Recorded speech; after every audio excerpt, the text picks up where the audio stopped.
Chers amis, bonsoir. J'étais en train de regarder la télévision hier matin, émission de Morandini, et je tombe sur cette bestiace zézétique qu'est le jeune Louis Boyard, qui passe sa vie à blaisimarder sur les plateaux télé.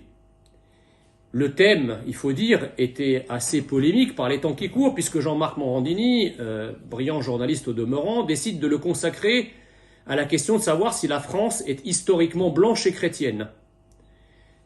Que nous dit le jeune Louis Boyard? Il commence d'abord par signifier son mépris pour l'ensemble des jeunes qui militent pour Éric Zemmour. L'ensemble des jeunes de Reconquête. Ça veut dire quoi, ça? Mais quel mépris et quelle condescendance! Alors j'ai un absolu mépris pour les jeunes qui militent pour Éric Zemmour. Du mépris, carrément. J'ai un mépris parce que ce sont des personnes qui font totalement fi des questions dont ont réellement besoin les jeunes, c'est-à-dire que par exemple sur les pourquoi questions, vous auriez raison vous par rapport à eux?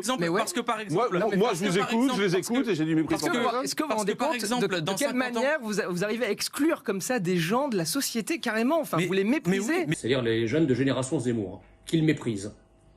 Alors tu sais, mon cher Louis, celui qui en arrive à mépriser quelqu'un, c'est qu'il est lui-même méprisable. Et le fait de mépriser ainsi des milliers, sinon des dizaines de milliers de jeunes, ne te fait pas honneur. Mais bon, je te savais de gauche, mais je savais aussi que la gauche n'a pas le monopole de l'intelligence aujourd'hui, tant s'en faut, et avec une telle déclaration, tu l'as admirablement et magistralement démontré. La deuxième chose que nous dit ce sotard de Louis Boyard, c'est qu'il doute que la France, historiquement, est blanche et chrétienne. Vous gêne de reconnaître ça, Louis. Pour commencer, je trouve assez fou qu'on me fasse passer pour le binaire ou le sectaire alors que j'appelle à nuancer l'histoire. C'est quand même assez étrange. Mais je vais vous répondre sur pourquoi. Oui. Déjà parce que je pense que historiquement c'est faux. Vous falsifiez l'histoire, vous la nuancez. Oui, je la falsifie absolument pas. À la fois, en fait, parce que ça sert votre définition d'une façon. D'ailleurs, alors laisse répondre parce que vous êtes à je considère que l'histoire de France commence à partir de la Révolution, c'est absolument faux. La France, elle a existé bien avant, et on a autant de leçons à tirer d'après la Révolution, d'avant la Révolution. Mais je vais vous dire pourquoi. Est-ce que on peut, parce que à partir du moment où on dirait, ce qui est pour moi historiquement faux, que la France est blanche et chrétienne, alors à partir du moment où on est une personne qui n'est pas blanche, on est une personne. C'est quoi historiquement faux? C'est quoi historiquement faux? Moi je voudrais, parce que là on peut raconter tout ce qu'on veut. À un moment donné, il faut dire des choses précises. C'est quoi historiquement faux? Quand est-ce qu'elle n'est plus historiquement, pour reprendre vos termes, parce qu'il faudrait déterminer ce que c'est l'histoire. Quand est-ce qu'historiquement elle n'est plus blanche et chrétienne? Dites-moi. Mais à contrario, vous allez peut-être dire qu'elle était non musulmane. Je vais vous dire deux choses. Déjà, premièrement, à partir du moment où on commence à dire que la France serait blanche et chrétienne, historiquement, c'est toi qui le dis. C'est fou, ça. Historiquement. Non, mais n'oubliez pas historiquement dans la phrase. Sinon, attendez, juste on ne dit pas que la France doit être blanche et chrétienne. On dit historiquement, la France était blanche. Il y a une vraie différence. C'est pas aujourd'hui, elle doit être blanche et chrétienne. Je crois que personne ne dit ça sur Platon. On dit juste historiquement, c'était une France blanche et chrétienne. Dire cela, ça pose problème. Ben voyons. Tout le monde sait très bien que la France a toujours été noire et musulmane, ou bronzée et indienne. Mais on est chez les fous. Et Louis Boyard lui-même, qui est-il? Qui est-il quand on le regarde? Il est quoi? Lui qui est français, de père en fils, il est quoi? Il n'est pas blanc, il n'est pas d'ascendance probablement chrétienne ou à un moment ou à un autre, même s'il ne pratique plus, même s'il est athée. C'est quand même marrant, ces gens qui, avec ce qu'ils sont, ceux qu'ils sont, eh bien, ils font métier de contredire ce qu'ils sont eux-mêmes. Je ne sais pas ce que cela signifie, mais en tout cas, il y a quelque chose d'anormal dans un tel comportement.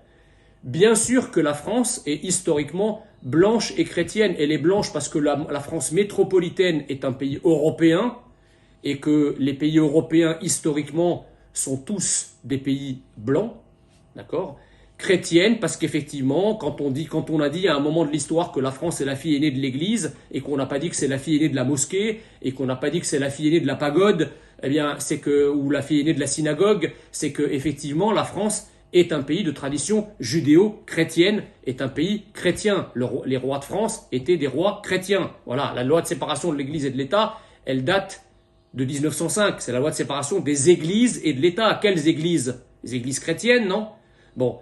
En fait, on se trouve à défendre de telles évidences que le débat devient surréaliste, en fait.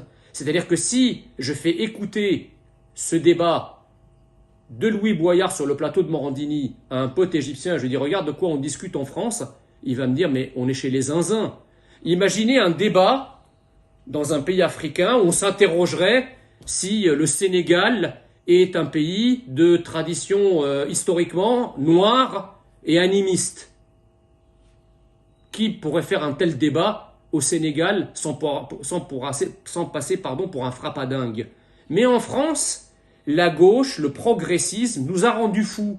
On en vient à s'interroger sur notre essence même, sur notre ipséité en tant que peuple. Eh bien, merci à Jean-Marc Morandini d'avoir organisé un tel débat et merci d'avoir indirectement démasqué cet hurluberlu de Louis Boyard qui passe sa vie à écumer les plateaux télé pour nous expliquer que ce qui nous paraît évident, c'est pas évident en fait, que ce qui paraît évident est faux. Voilà, en fait, ce qui est faux, c'est lui. Alors il conclut en disant que chez Reconquête et chez Marine Le Pen, il y a les fâchés et les fachos. En tout cas, lui, il est fâcheux parce qu'il est bâché en permanence et clashé en permanence. Que cela continue et que cette gauche moisie continue à être démasquée. Merci.